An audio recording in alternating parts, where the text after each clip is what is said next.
In the meantime, let's get back to news and talk about the statement that has been made by the President of the United States, Donald Trump, saying that India charges massive tariffs and you can sell anything over there in India. But according to President Trump, India has agreed that they want to cut their tariffs way down because somebody is finally exposing them for what they have done. Now, this is probably the third time in as many days that Donald Trump has remarked about India's high tariffs.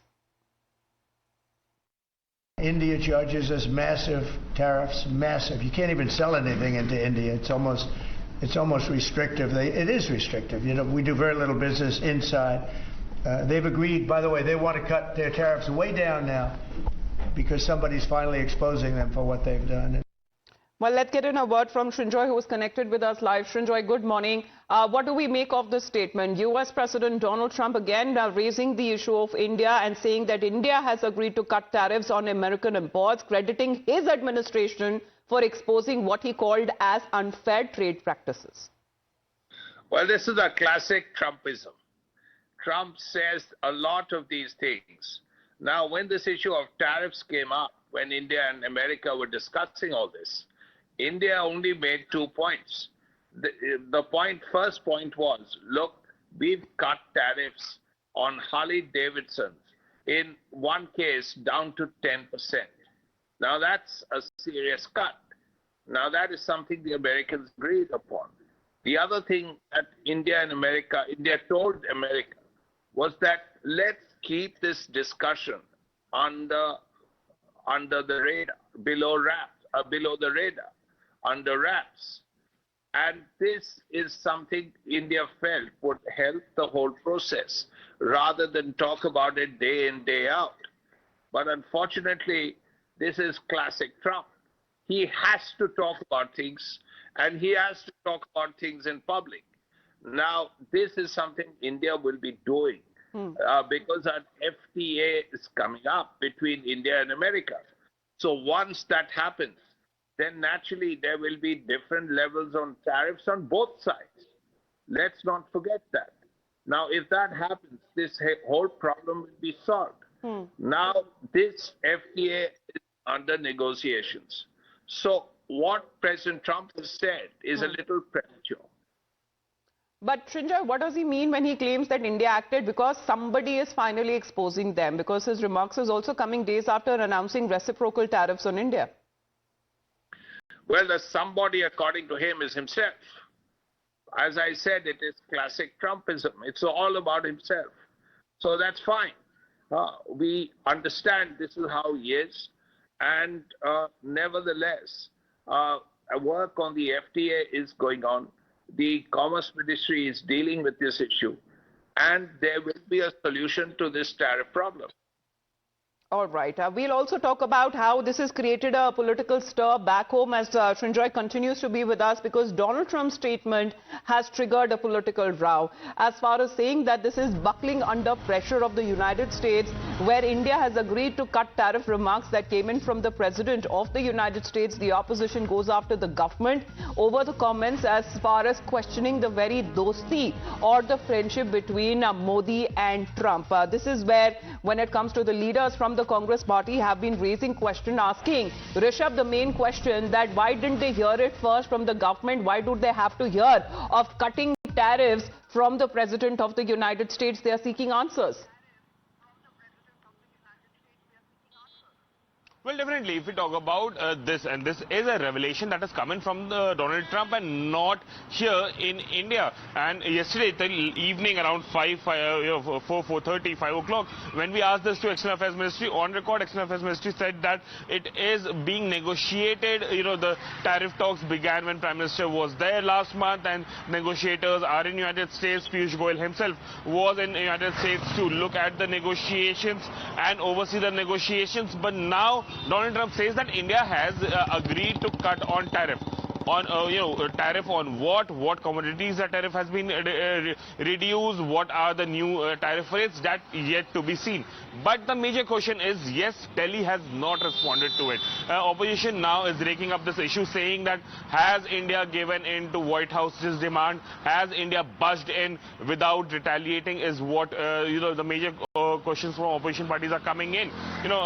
Many say that when countries like Mexico, for that matter Canada, China, Europe have resisted this tariff and have called this a tariff war with counter tariffs measures as well in many cases. Is it that India has given in and not retaliated or protested against that, the pressure coming in from White House? This is what the opposition is asking. Remains to be seen what Government of India's stand would be. And, once official statement from Government of India comes in, then only we'll get to know what are the new tariff rates, where we have given in, what have we got in return of that. So we'll have to wait on that. That has been made first by the President of the United States as the opposition is raising questions, mainly that we have seen of Manish Tiwari saying that it would have been better and more preferable if there were reciprocal tariffs other than bowing under pressure of the United States. Let's listen in.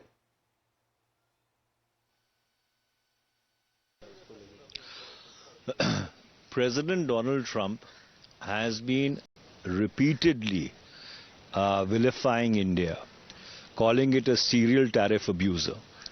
He referred to India twice or thrice during his State of the Union address also. And now he has said that India, under the pressure of the United States of America, has decided to reduce tariffs. Now, if this statement is correct, then it is extremely unfortunate, because India has a history and a tradition of never buckling under any pressure from any country. It does not make for good trade policy, strategic policy, or even foreign policy.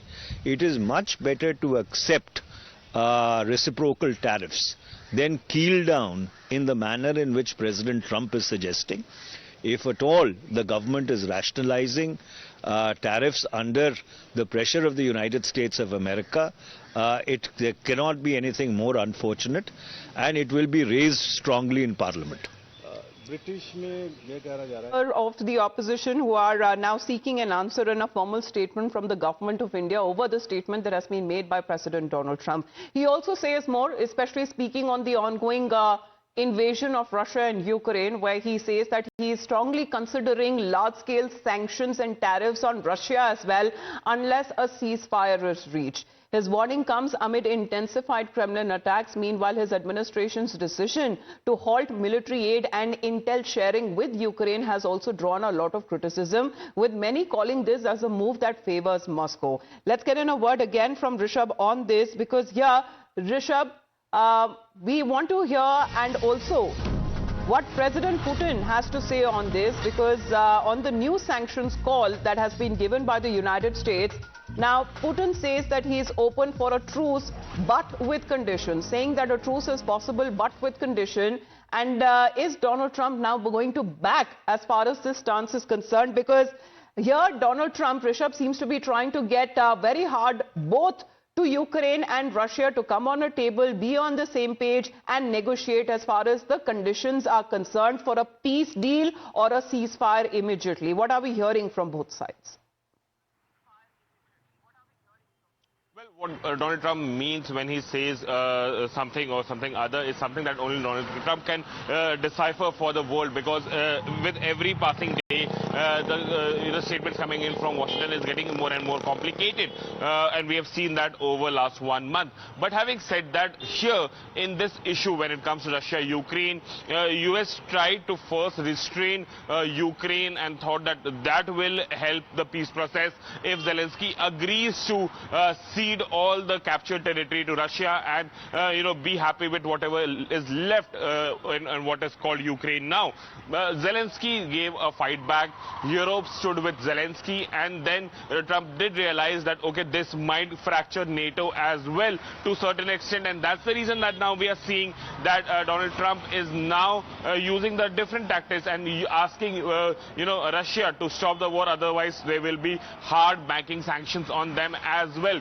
Remember, there are banking sanctions already on Russia. Russia right now is world's most sanctioned country for that matter. You know, in countries like UK, France, Germany, the investments of Russia have been logged. You know, if you remember, just last week, when Zelensky met Stammer, a 2.6 billion grant was given, a loan was given to Ukraine, the interest of which was but to Rishabh, be how do paid we by understand the temperament and the stand of the President of the United States? Because on one stage he says that he has had a very productive call with President Putin. He says it is easier to deal with Russia other than with Ukraine, and then talks about sanctions and tariffs on Russia. How do we understand his stand?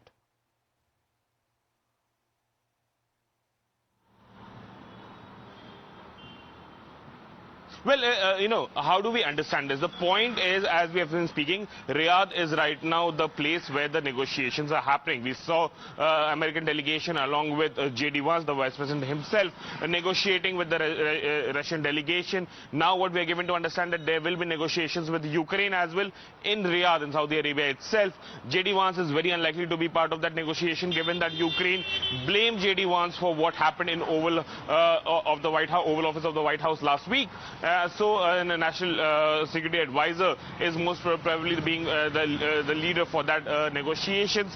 But having said that, before that negotiations, Trump had to show something that, you know, it's not completely, White House is not completely anti-Ukraine or anti-Ukrainian interests, and that's the reason that this statement has come in ahead of both Ukraine and US coming on negotiation table in Riyadh.